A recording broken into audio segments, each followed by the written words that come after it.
Jesús dijo: escudriñen las Escrituras porque ellas dan testimonio de mí. Cualquier persona que me diga que es cristiana y no lee la Biblia, no la medita, ni la estudie, su cristianismo es religioso. Pero no eres un hijo de Dios ni una hija de Dios.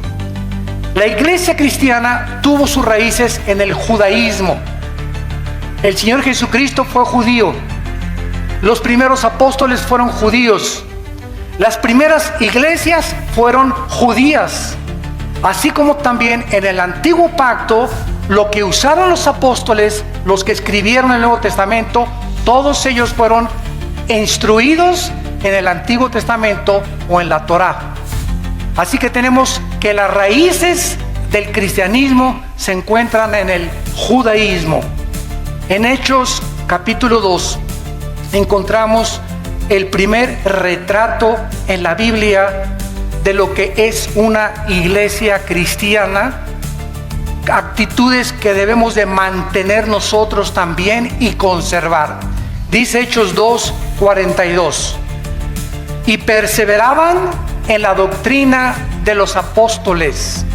O sea, los primeros cristianos del siglo primero eran discípulos, no eran del domingo nada más, sino que entre semana tomaban estudios con los apóstoles, venían al diplomado, tomaban estudios entre semana, no eran personas de domingo nada más. Los cristianos de domingo nada más son los religiosos, pero no los cristianos.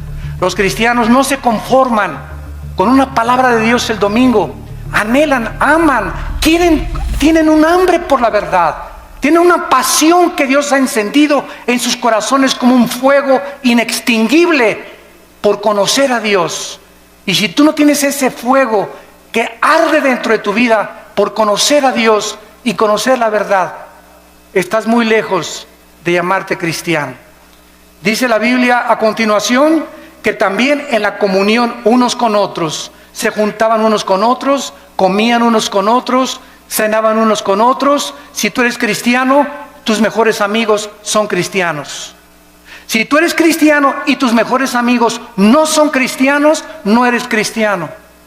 No significa que no les vas a hablar, pero el cristiano comienza a buscar amistades cristianas que te ayuden a crecer, te identificas con ellos, porque qué comunión hay entre la luz y las tinieblas.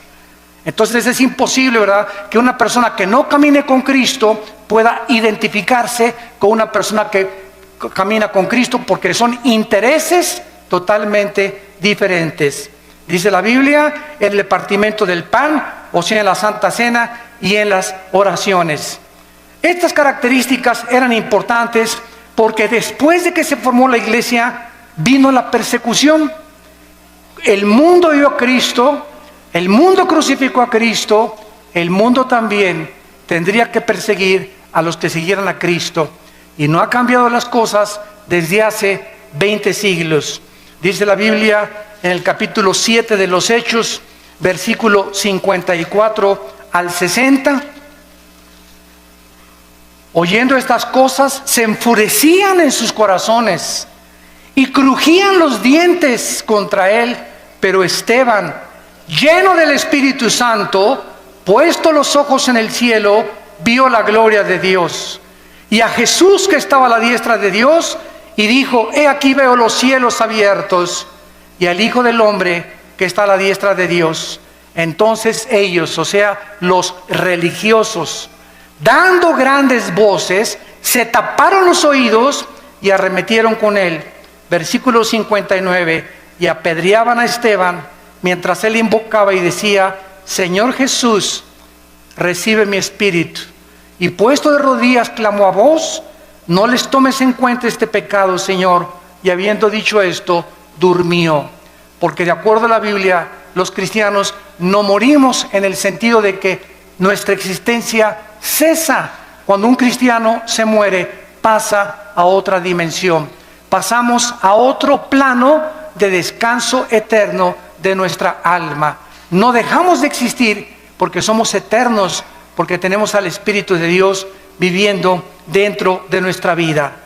La persecución arreció contra los cristianos, Primero vinieron las advertencias, les prohibimos que prohíban este evangelio. Después los torturaron, comenzaron los azotes y después la muerte.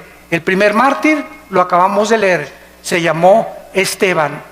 La persecución oficial contra la iglesia cristiana comenzó en el año 64 después de Cristo por el emperador romano Nerón. Duró 6 días y 7 noches. Nerón asesinó a 2 millones de cristianos.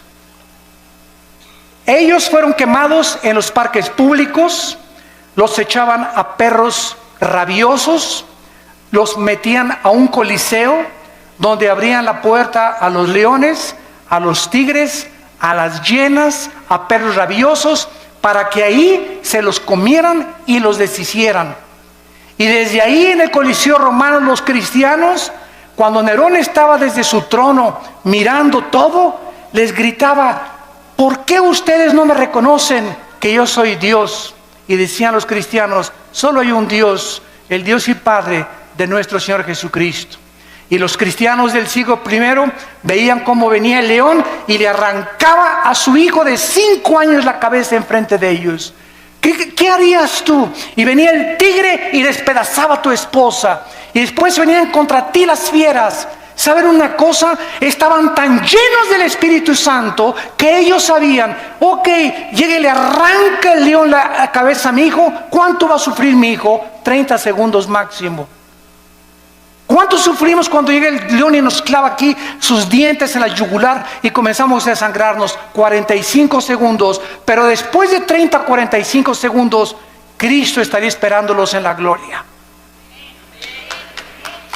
Cristo estaba esperándolos.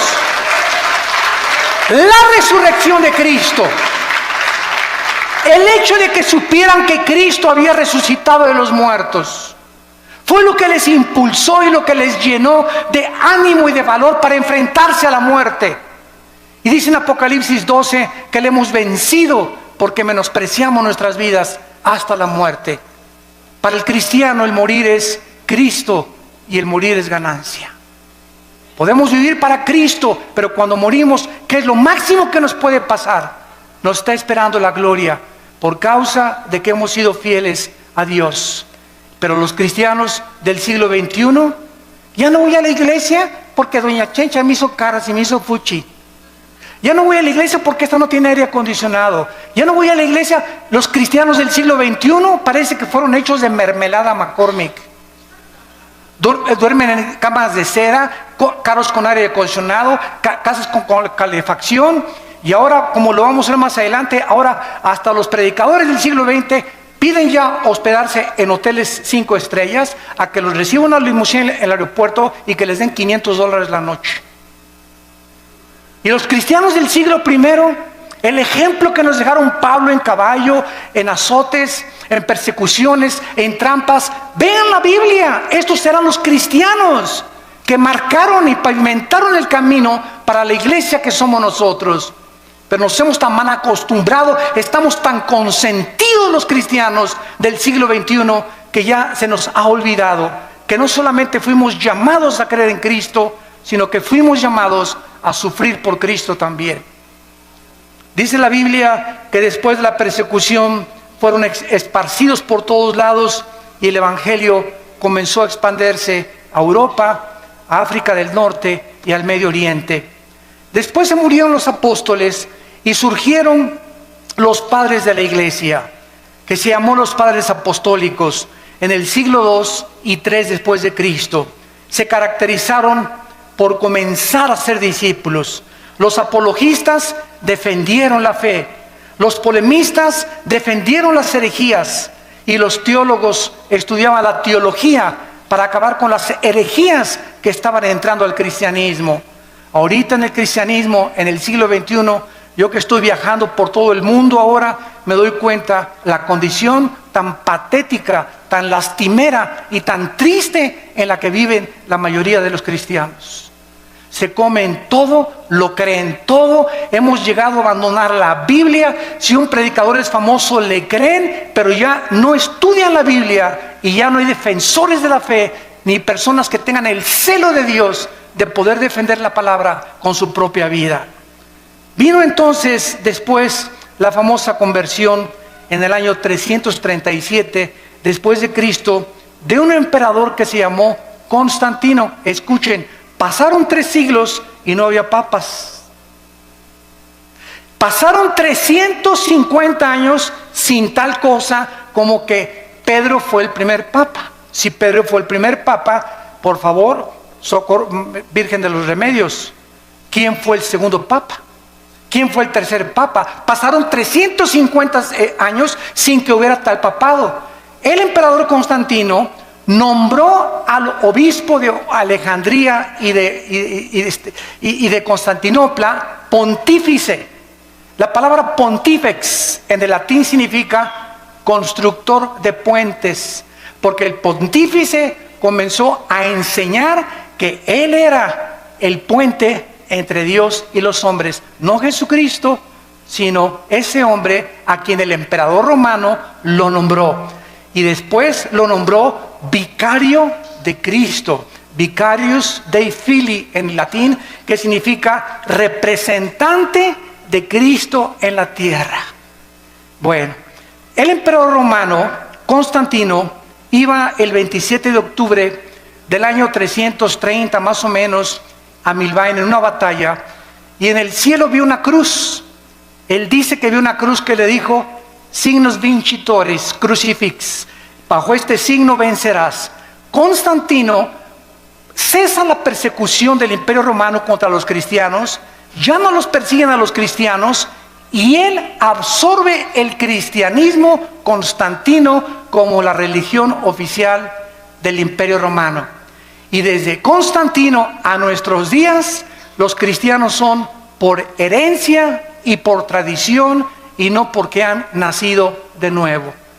Mi mamá fue católica, yo soy católico. Mi papá es budista, yo soy budista. Y así los padres heredan la religión sin que los hijos se hayan convertido a Cristo verdaderamente. Quiero decirles que Teodosio en el año 395 hizo oficial el decreto, y ahora los cristianos, todos absolutamente, por ser hijos de padres cristianos, eran cristianos también. Vinieron después, en el siglo 9 y 10, en el año 1095, las cruzadas. El Vaticano, para recobrar la Tierra Santa de los musulmanes, ordenó 7 cruzadas en total. El papado apareció por primera vez hasta el siglo VI. 600 años pasaron sin que hubiera un jefe representante de todos los cristianos en el mundo. Alcanzó su cenit el papado en el siglo XIII, y desde entonces hasta el siglo XVIII ha comenzado a menguar la influencia de Roma sobre el pueblo. La palabra papa significa pater en el latín, que fue aplicada a los padres de la iglesia. En el año 500 después de Cristo comenzó a limitarse al obispo de Roma nada más, y después se convirtió en el papa o en el jefe de todo el Sacro Imperio Romano. Durante 500 años, repito, no hubo papas. El primer papa, apúntalo, fue Gregorio I. El primer papa funcionando desde el Vaticano en el año 590 después de Cristo fue Gregorio I. Cuando el Papa asumió el Vaticano, cerraron la Biblia y se hizo un decreto que nadie podía leer la Biblia. Le pusieron un candado a las escrituras más que con el permiso del Vaticano. Muy bien, cerraron la Biblia, y entonces los hombres comenzaron a introducir al cristianismo más de 30 herejías. Permítanme leerles algunas de ellas. En el año 375 después de Cristo comienzan a decir el obispo que a los santos son intercesores de nosotros. En el año 450 se establece el celibato sacerdotal, que un hombre para servir a Dios no necesita estar casado, necesita estar soltero para servir a Dios. De ahí viene el grande problema de la pederastia, que últimamente han culpado a millones de personas y de obispos y cardenales que han protegido a muchos curas que violan a los niños menores de edad. ¿Por qué? Porque los pobres sacerdotes, ¿verdad?, les prohíben casarse, y ahorita se calcula que el 80% de los sacerdotes en el mundo tienen una esposa, a escondidas, desde luego, debajo de la cama la tienen ahí guardada. Y la mayoría de ellos tienen hijos también, porque el Vaticano no ha querido entender que la Biblia, en 1 Timoteo capítulo 3, la Biblia ordena que los hombres de Dios es mejor que estén casados. Entonces ese fue un invento que se lo sacaron de la manga, el celibato sacerdotal. En el año 666 viene la extrema unción, que si una persona está agonizando y se va a morir, y llega un sacerdote y le ponen el santos óleos, la persona ya no tiene por qué irse al purgatorio, porque se le da la extrema unción. Si una persona se fue un pecador, borracho, parrandero y jugador, pero antes de morir le echan aceite, el sacerdote se salva del infierno. En el año 850 establecieron el agua bendita, que cualquiera que metiera la mano a la pilita y se hiciera el signo de la cruz, ya lo protegían los ángeles. En el año 1190 se comienza a vender la salvación, que el que diera más dinero al Vaticano se le daban 15,000 años de indulgencias en el purgatorio. En el año 1215 después de Cristo, se introduce la transubstanciación, que el sacerdote tiene el poder mágico de tomar una hostia y convertir la hostia en el cuerpo y la sangre de Jesucristo, y que cuando la persona toma la hostia está recibiendo a Jesucristo. Se lo recibe el domingo, se le sale de lunes a sábado y se le vuelve a meter el domingo. Digo, es que si seguimos una línea de lógica elemental es absurdo, pero ¿cómo es que millones de personas lo han creído? ¿Cómo es posible esto? Es que Cristo estableció la Santa Cena, claro, pero Él no dijo que al recibirlo, lo recibíamos a Él. Él dijo, esto representa mi cuerpo que es partido, hacelo en memoria de mí. Nunca dijo que teníamos que recibirlo a través de eso. Bueno, esta transubstanciación va en contra de todo el libro en el Nuevo Testamento de los Hebreos, donde la Biblia dice que los sacrificios y todas las cosas fueron suspendidas, y que en una sola ofrenda Cristo, al morir en la cruz, Él ha pagado por todos nuestros pecados. Después la iglesia introduce la misa con la transubstanciación. ¿Saben ustedes lo que es la misa? Yo le he preguntado, con mucho respeto se los digo, y vuelvo a repetir, estoy hablando la pura historia. La misa, el 95% de los católicos no sabe qué es la misa. Todos dicen que es la Eucaristía o que es la hostia. De acuerdo al Segundo Concilio de Trento, apúntalo, el Segundo Concilio de Trento estableció: la misa es la repetición del sacrificio de Cristo por los vivos y por los muertos.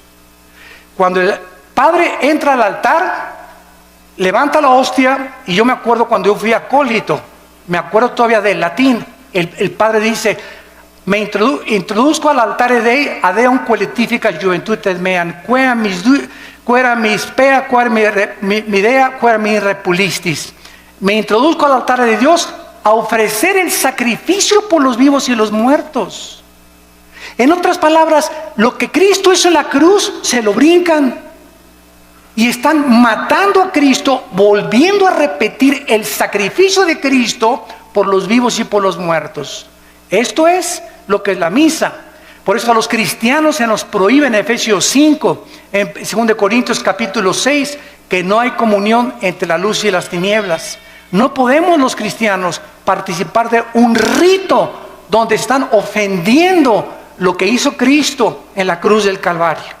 En el año 1303 se declara la peor de las herejías, que fuera de Roma no hay salvación. Que es la iglesia la que salva, no Cristo. La iglesia romana es la única que puede salvar. 1546 se agregan a la Biblia los libros apócrifos, que son más de 11 libros que no fueron aceptados como el canon de los padres apostólicos. En 1860 se declara la infalibilidad papal. ¿Qué significa? Que el Papa no puede cometer errores al hablar ni al dar una encíclica. Lo que el Papa dice es Dios hablando.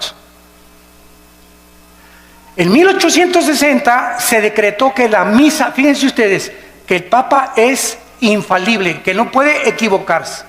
Muy bien, pasan aproximadamente como un siglo, 1960 y 61, y el Papa Juan XXIII, un Papa gordito, a mí me caía muy bien porque era muy honesto. El Papa Juan XXIII, por primera vez desde el año 350 después de Cristo, por primera vez en la historia, el Papa Juan XXIII, en 1961, abre la Biblia. Y comienza a leer y comienza a decir, ah caray, ah Chihuahua, cuánto apache. Dios mío, pero ¿qué es esto? Dios mío, pero ¿qué es esto? Dios mío, pero este libro lo hemos abandonado. Y entonces el Papa Juan XXIII manda quitar la misa en latín. Y ya no se da en latín la misa. Ustedes que son de los 50, que eran niños en aquella época, se acordarán que entrábamos a la misa y era en latín. Ahora es en cualquier lado. El Papa Juan XXIII manda quitar las imágenes de las iglesias, porque él se da cuenta que los santos no merecen nuestra adoración. ¿Cómo nos vamos a hincar delante de una estatua? Y manda quitar las estatuas de todas las iglesias. Hay muchas que lo siguen todavía llevando porque son iglesias muy radicales. Pero el 80% de las iglesias católicas en el mundo ya no tienen imágenes más que de María de vez en cuando. El Papa se declara infalible. En 1634 se promulga que solo el Papa puede decir quién es santo y quién no es santo, en la famosa canonización. Que si una persona se muere, el Vaticano investiga si esa persona nunca rompió un plato,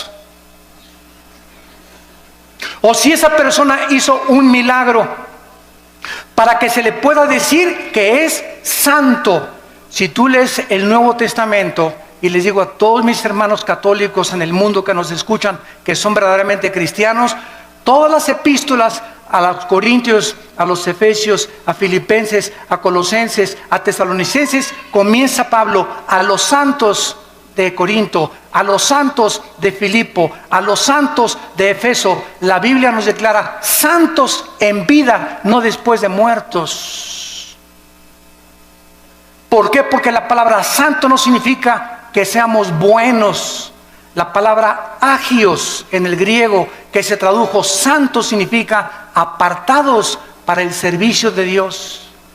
De buenos no tenemos nada más que a Jesús dentro de nosotros, porque somos unidos dentro de maldad. Y por eso no podemos confiar en la maldad tan grande que tenemos dentro todos nosotros. Lo único bueno que existe en nosotros es la vida de Jesús. Por eso el Espíritu Santo quiere que dejemos vivir a Cristo y morir nosotros a la carne y crucificar nuestras pasiones y deseos, para que la vida de Jesús se pueda manifestar a través de nuestra carne mortal. Esa es la vida cristiana: dejar vivir a Jesús mi vida. No ya yo, sino Cristo vive en mí. Y lo que vivo ahora en la carne, lo vivo en la fe por el Hijo de Dios. En el año 2000, que nos toca a todos nosotros, el Papa Juan Pablo II declara a María corredentora junto a Cristo de nuestra salvación. No solamente Cristo murió por nuestros pecados, María también. Los cristianos, déjenme decirles, respetamos a la Virgen María más que cualquier católico. Los católicos le han dicho de los Remedios, de los Lagos, de Zapopan, de la Macarena, de los Remedios, y le han puesto nombres de Guadalupe, y la Virgen no se llama Lupita, ni se llama de Zapopan, la Virgen se llama María. Y nosotros la respetamos como la madre de Jesús y como una mujer increíblemente humilde. Pero ella no murió por sus pecados. Ella en Lucas capítulo 2, y esto está en las Biblias católicas, dice: me regocijo en Jesús mi Salvador. María le llama a su hijo su Salvador. ¿Cómo es posible que podamos creer que ella también está pagando por ella no fue crucificada? Es Cristo el único que merece la gloria, el Hijo de Dios.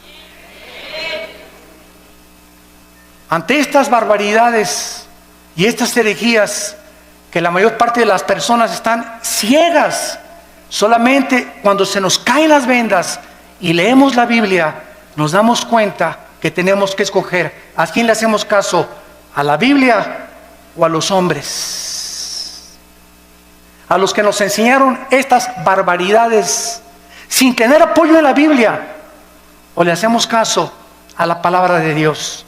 En Gálatas 1, del 6 al 8, dice la Biblia que si alguien anuncia otro evangelio, o si alguien predica otra verdad que la que no está en la Biblia, queda bajo maldición. En 1 Timoteo capítulo 6, del 3 al 5, dice: si alguno enseña otra cosa y no se resume solamente y conforma a las palabras sanas de Jesucristo, nada sabe, está envanecido, delira acerca de cuestiones, contiendas donde nacen envidias, pleitos, disputas de hombres necios, pervertidos, que han desechado la verdad de Jesucristo. La Biblia es la única guía, la única lámpara, la única luz que nosotros podemos tener. Sea la Biblia veraz, sean los hombres mentirosos. Después de esto vino la famosa Inquisición, que fue el colmo de Roma. Las matanzas y masacres contra todos los que se decían cristianos, los que no se sujetaban a Roma y al Vaticano, los que leían sin permiso la Biblia, como a miles de judíos y enemigos en 1198 después de Cristo. En el año 1198 después de Cristo, el Papa Inocencio III, apúntalo, Inocencio III ordena asesinar y exterminar a todos los que no le obedecían a él y no a la Biblia. Se confiscaban los bienes de las personas, los bienes materiales de las víctimas, los cuales pasaron a ser propiedad del Vaticano. Francia, España, Italia y Alemania y los Países Bajos sufrieron los errores en el nombre de Dios. Se comenzó a matar a la gente en el nombre de Dios. La religión, no el cristianismo. Por eso comenzamos poniendo las bases. El hecho que lo hayan hecho en el nombre de Dios no era el Dios de la Biblia, era el Dios que ellos han inventado. Solo en los años 1540 a 1570, el Vaticano asesinó a más de 1 millón de personas, más de 1 millón de personas en el nombre de Cristo. El Vaticano usó la Inquisición para mantener su poder. Y en el siglo XVIII, el Vaticano era el estado más millonario y rico de toda Europa. Ningún rey en Europa podía hacer nada, ni casarse con ninguna persona sin permiso de Roma. Se convirtieron en dictadores totales de Roma. En este tiempo se levantaron 4 hombres de Dios. Petrarca, en el siglo XII y en el siglo XIII.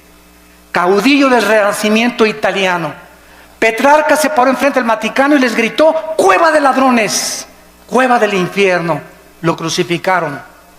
Juan Wycliffe, profesor de la Universidad de Oxford, Inglaterra, predicó contra la tiranía espiritual del clero. se opuso a los papas, a los cardenales, a los monjes y defendió el derecho de que el pueblo podía leer la Biblia. Lo asesinaron. Juan Hus, rector de la Universidad de Praga, discípulo de Wycliffe, predicador intrépido, ataca los vicios del clero y el estado corrompido del Vaticano. Condenó la venta de la salvación, de las indulgencias, rechazó la enseñanza del purgatorio que no está en la Biblia, fue quemado vivo, y los que seguían a Hus los condenaron a muerte en la hoguera por órdenes del Vaticano. Giacomo Savonarola, originario de Florencia, Italia, denunciaba como un profeta hebreo el sensualismo, los vicios y los pecados del Vaticano, porque a los 12 años de edad comenzaron a nombrar papas. Había papas que tenían 12 años de edad, eran niños, y los hicieron papas y nombraron a más del 45% homosexuales. Jefes de la iglesia y representantes de Dios en el mundo. Giacomo Savonarola quiso acercarse al Papa Alejandro VI, apúntalo, el Papa Alejandro VI le dice a Giacomo Savonarola: te ofrezco hacerte cardenal si te callas la boca. Él dijo: no me callo. Lo ahorcaron y lo quemaron en la Plaza Mayor de Florencia, 19 años antes que Martín Lutero publicara sus 95 tesis en la Catedral de Wittenberg, Alemania.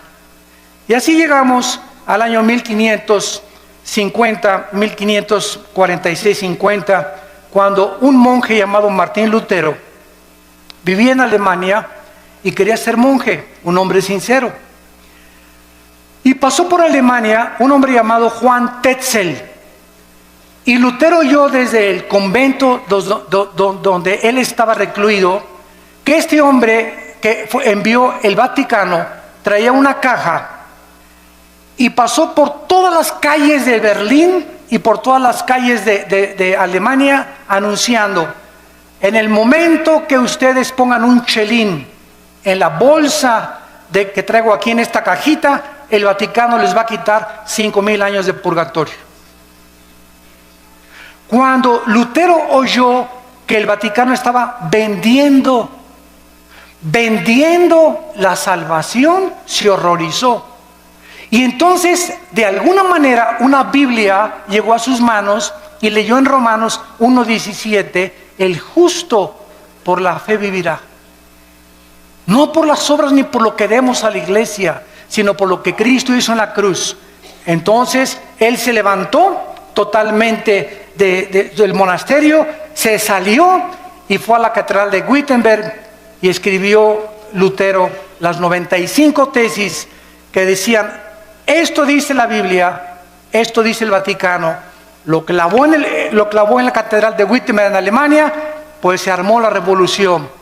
Agarraron las tesis, se las mandaron al Papa, y pues ya saben ustedes, ¿verdad?, que lo mandan llamar a Martín Lutero, y el Papa Sixto IV en el año 1476 había iniciado la doctrina de que se podía comprar la salvación con dinero. ¿Se parece a la iglesia del siglo XXI? Al ratito llegamos para allá. La venta de estas indulgencias era un permiso para pecar. O sea, tú puedes ser adúltero, tú puedes fornicar antes de casarte, pero si das dinero, se te perdonan los pecados. En 1517, Juan Tetzel comenzó a perdonar a todo mundo, y en el 31 de octubre de 1517, Martín Lutero clava las 95 tesis en Alemania. El Papa León X excomulga a Lutero, porque Roma podía mandar al infierno a los que ellos querían. Se llama la excomunión. Y le dijo a Lutero: te damos un mes, Lutero, para que te retractes de lo que acabas de decir. Lutero quemó públicamente la bula papal del Papa, y entonces Carlos V, emperador del Sacro Imperio Romano, Alemania, Austria, España y Países Bajos, invitaron a Lutero para que se presentara y se negara de lo que él había dicho. Lutero llegó y estaban como 100 cardenales del lado derecho, como 100 cardenales del lado izquierdo, y el Papa sentado en su trono. Y le dijo el Papa enfrente de todos el juicio que le hicieron: Martín Lutero, niegas lo que tú escribiste. Y Lutero llegó con la Biblia. Y Lutero dijo: aquí están las Sagradas Escrituras. Si cualquiera de ustedes que están aquí me demuestran con la Biblia que yo estoy equivocado, me arrepiento y niego lo que yo escribí. Nadie se pudo levantar para debatir a Lutero, porque nadie había leído la Biblia en 500 años. Todo era lo que los hombres habían inventado. Lo declararon muerto a Lutero, lo sentenciaron a muerte el Vaticano, y entonces los amigos o los príncipes alemanes le escondieron y le protegieron. En 1529 el Vaticano prohíbe las enseñanzas luteranas y les llama a los que seguían a Lutero protestantes. Por primera vez, por protestar contra lo que el Vaticano enseñaba. En el año 1559 había más de 400,000 protestantes y les cambiaron el nombre a hugonotes. El Papa Paulo III ordena el exterminio y funda un grupo llamado los jesuitas.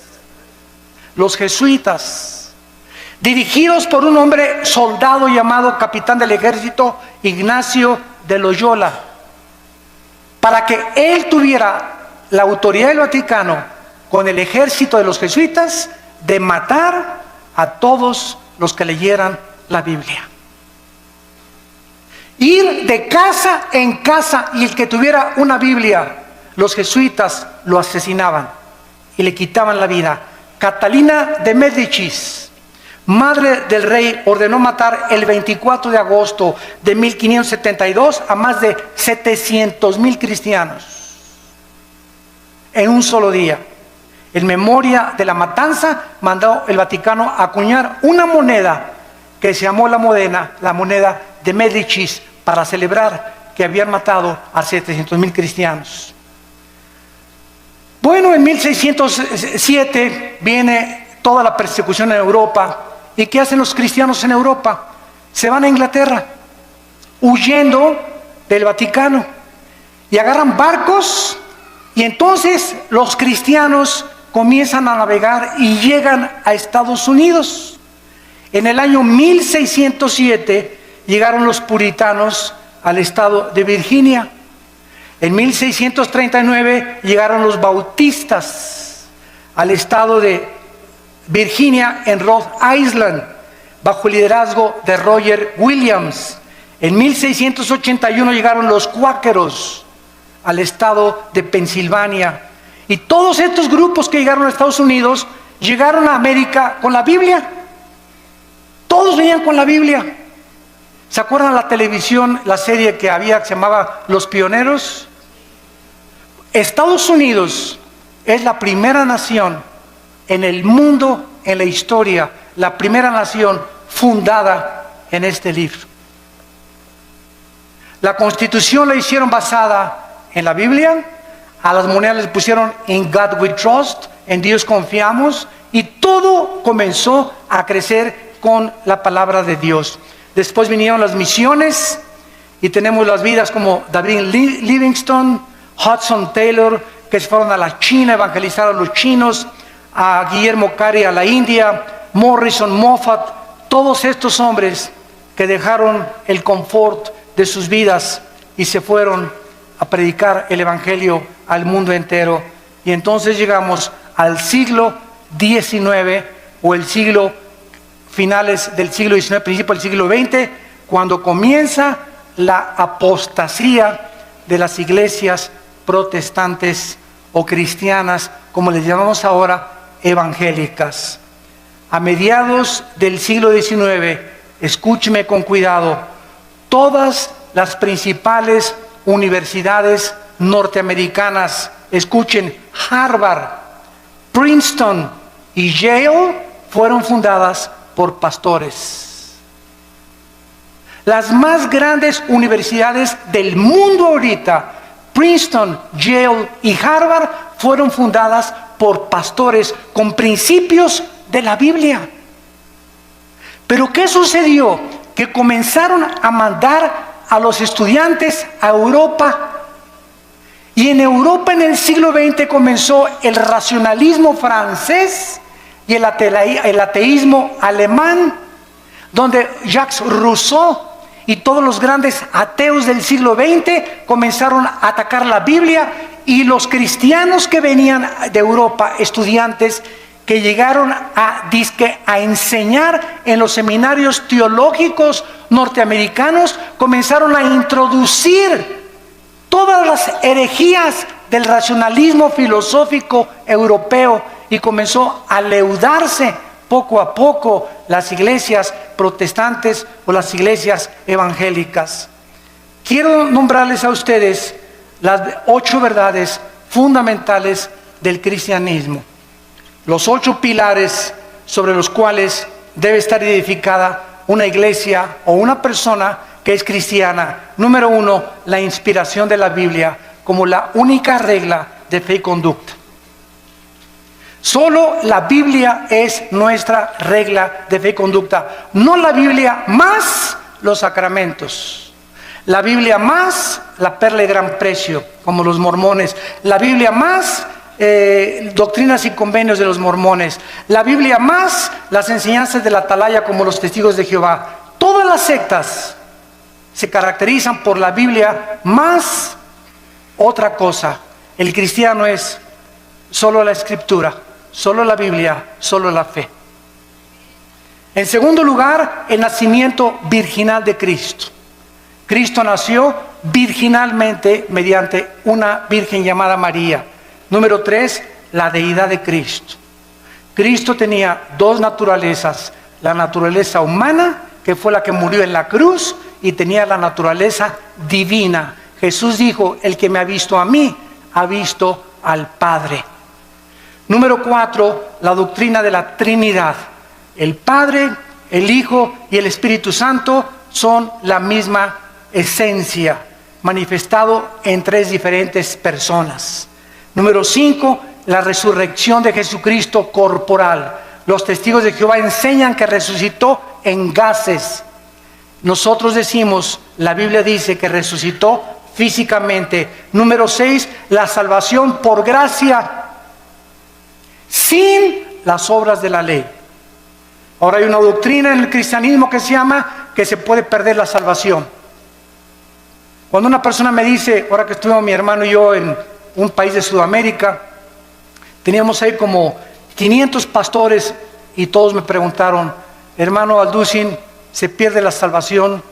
Y yo les dije lo siguiente: es tan fácil como esto. Roma dice, la salvación más los sacramentos igual a la salvación. O sea, es por gracia, pero también las obras te dan la salvación. Esa doctrina entró a nuestras iglesias.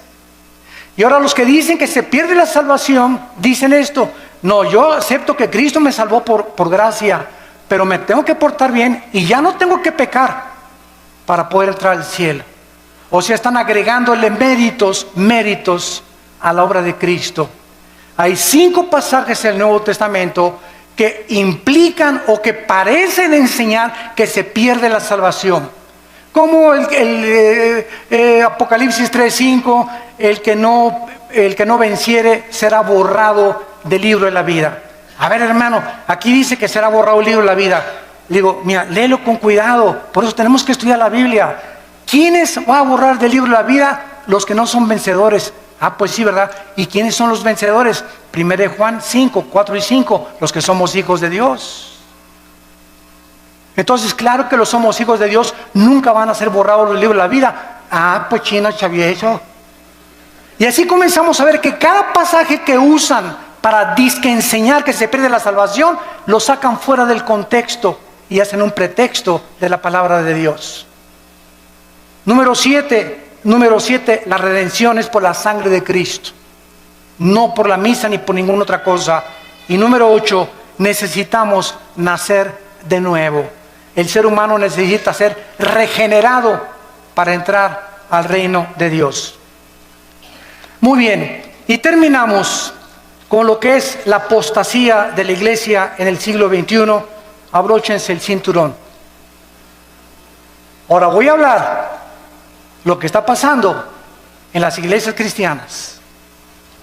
Y que necesitamos nosotros, los predicadores, pasarle la estafeta a nuestros jóvenes, a la segunda generación, y volver a enseñarles a que regresemos a la Biblia otra vez, porque los cristianos del siglo XXI estamos abandonando la Biblia. Y si estamos criticando a Roma que vende la salvación, yo conozco iglesias cristianas que venden la salvación. Ya no tenemos por qué jactar ni presumir que somos mejor que el Vaticano. Por eso les dije, les voy a hablar la verdad. Yo conozco iglesias que venden la salvación y predicadores en la televisión que te venden la salvación. Si tú les mandas $50. En 1960-70 comenzó un cura católico en Centroamérica llamado Camilo Torres. Yo admiro a este hombre. Él era sacerdote católico. Él no conocía la Biblia, pero él estaba harto de la pobreza. Y que él no podía cambiar con lo que Roma le decía la vida de toda la gente pobre en Centroamérica, Guatemala, Honduras, etcétera, etcétera. Entonces Camilo Torres, ¿sabe lo que hizo? Agarró una AK-47 y formaron grupos armados para poder comenzar a usar el comunismo y a través de la liberación de los estados opresores dictatoriales, quitar la pobreza a la gente. Esto se llamó la teología de la liberación, que fue una mezcla de cristianismo con el comunismo. Y él era un hombre sincero, Camilo Torres. Después encontramos que pasó el tiempo y el cristianismo se comenzó a mezclar con el misticismo de los hindúes y de las filosofías orientales.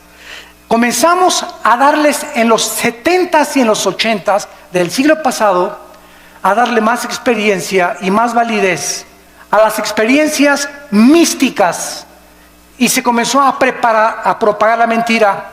No vamos a hablar de doctrinas, las doctrinas nos dividen. Si leemos las cartas de Timoteo, le dice Pablo a Timoteo, predica la doctrina. Y comenzaron a decir, no hablemos de doctrinas, vamos a hablar mejor del amor, porque las doctrinas nos dividen. El pueblo de Dios comenzó a enseñar que si tú no hablas en lenguas, no tienes a Cristo.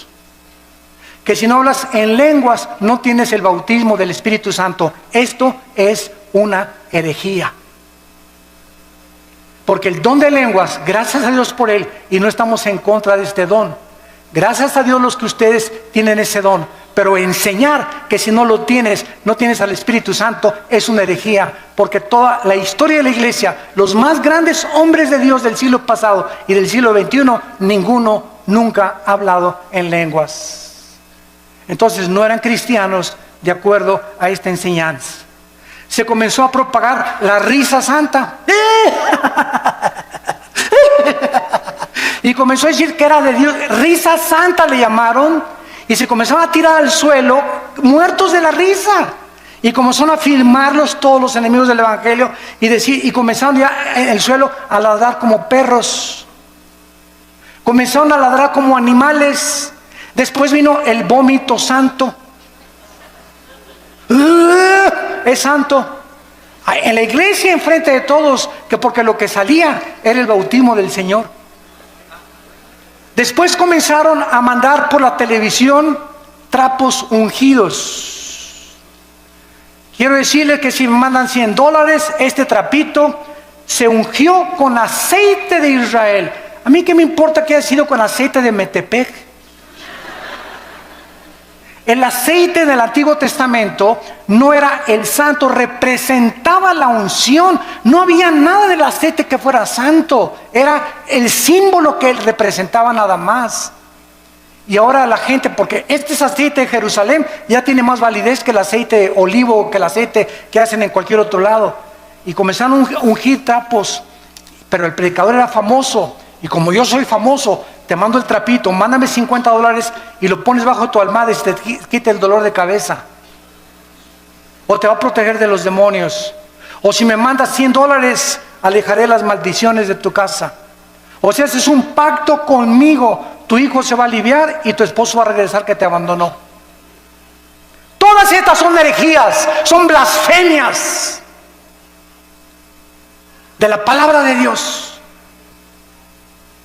que tenemos que combatirlas, aunque nos cueste, como lo hemos dicho antes, nuestras propias vidas, nuestros propios intereses. Yo se los digo, a mí me han prohibido tantas cosas y tantas iglesias y tantos países la entrada. El hermano, yo tengo ya mi foto en casi todos los países como persona non grata a las iglesias carismáticas, porque tienen miedo de que hablemos la verdad por las barbaridades en las que se han metido.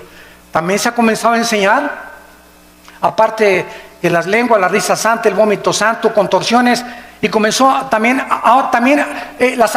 las apariciones hace 10 años, que estaba cayendo del cielo oro y piedras preciosas. Polvito santo del cielo, está cayendo oro. Hermano, míreme las manos, es diamantina, menso.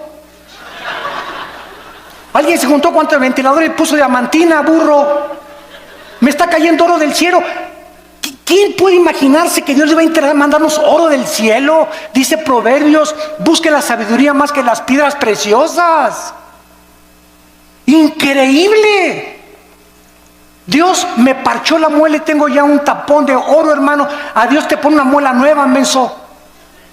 No te pone un parche ni te la tapa. Dios hace las cosas nuevas totalmente. Todas estas cosas han entrado a la iglesia y el pueblo las ha aceptado por no conocer la palabra de Dios.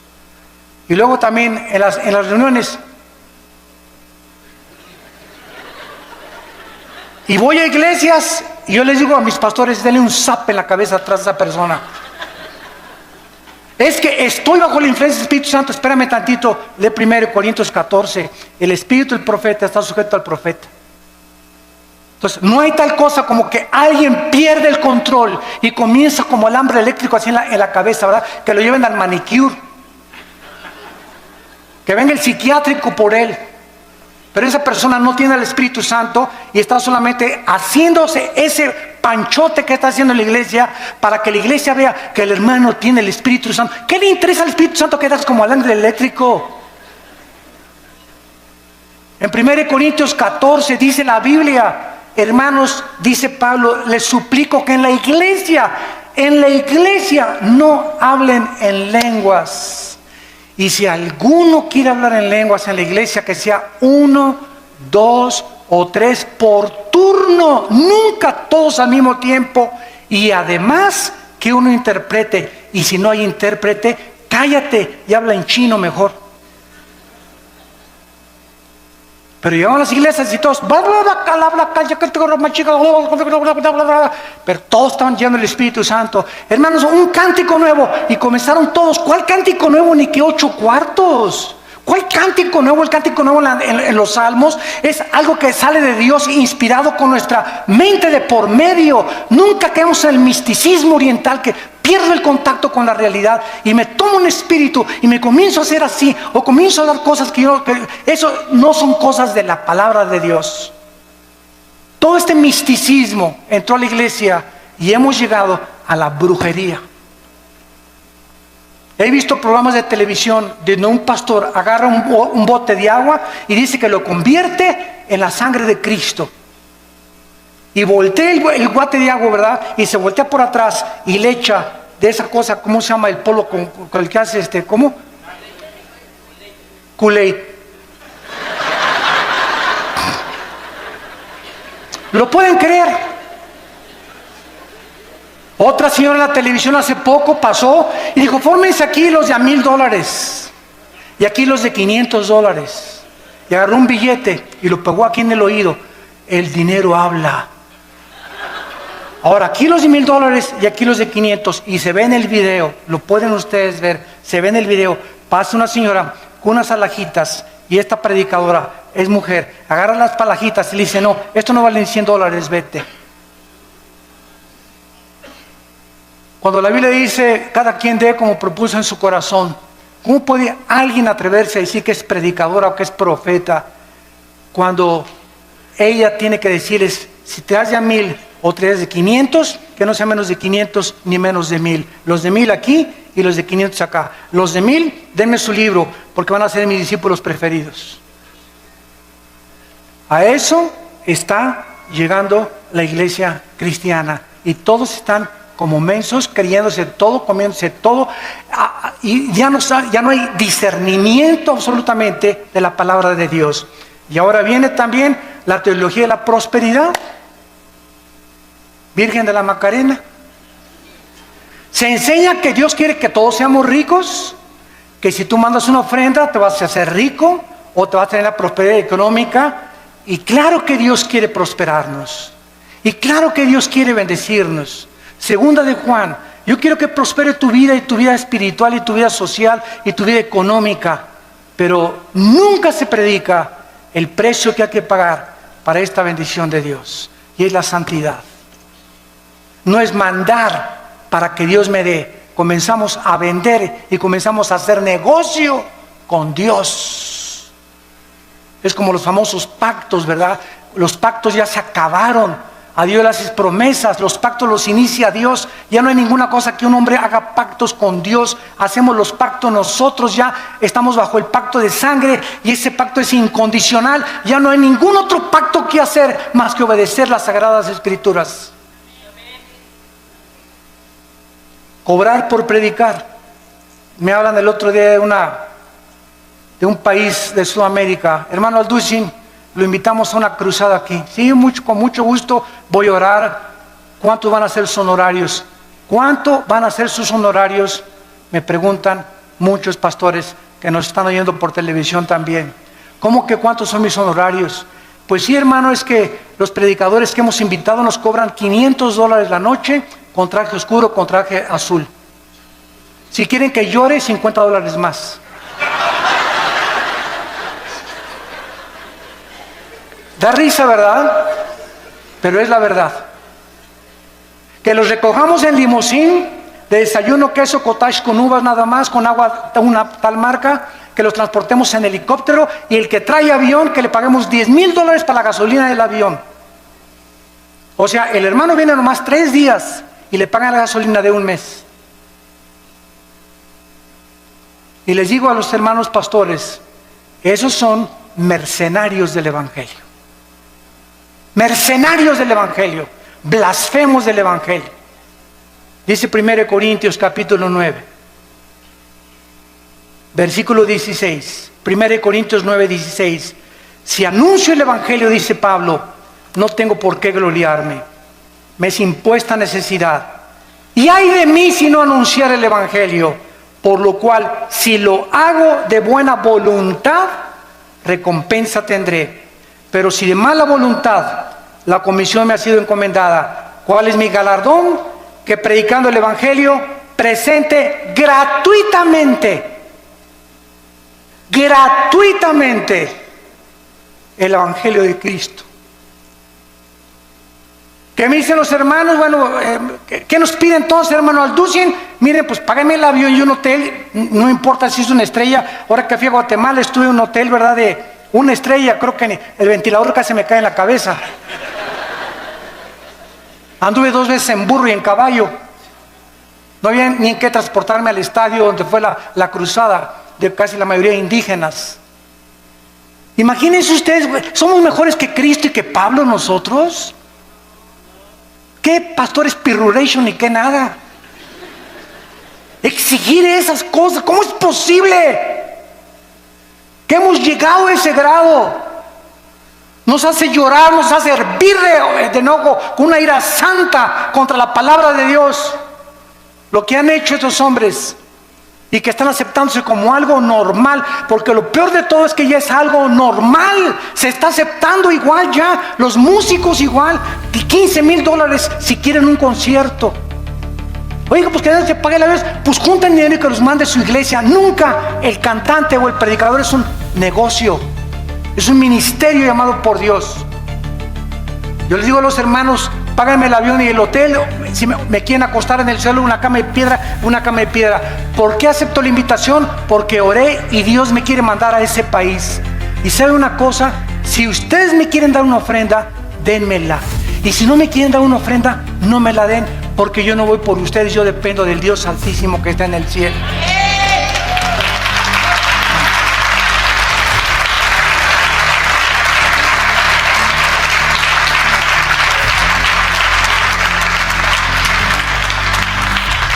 Recuerdo una vez regresando de una iglesia del centro de la República Mexicana, hace muchos años, venía con mi hijo Alan, que estaba chiquito.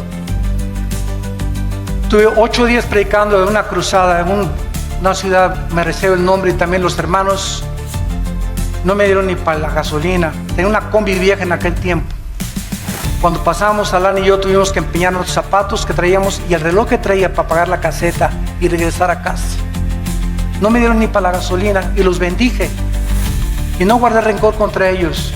A los 3 días me llegó un cheque por el triple lo que me hubieran querido dar. Nuestra provisión. ¿De dónde viene nuestro socorro? ¿De dónde? Acuérdate de eso. Acuérdense de eso, predicadores que me están escuchando. Nuestro socorro viene de arriba, no de los hombres, ni el aplauso de los hombres también. Y finalmente hemos llegado ya al final del siglo XXI.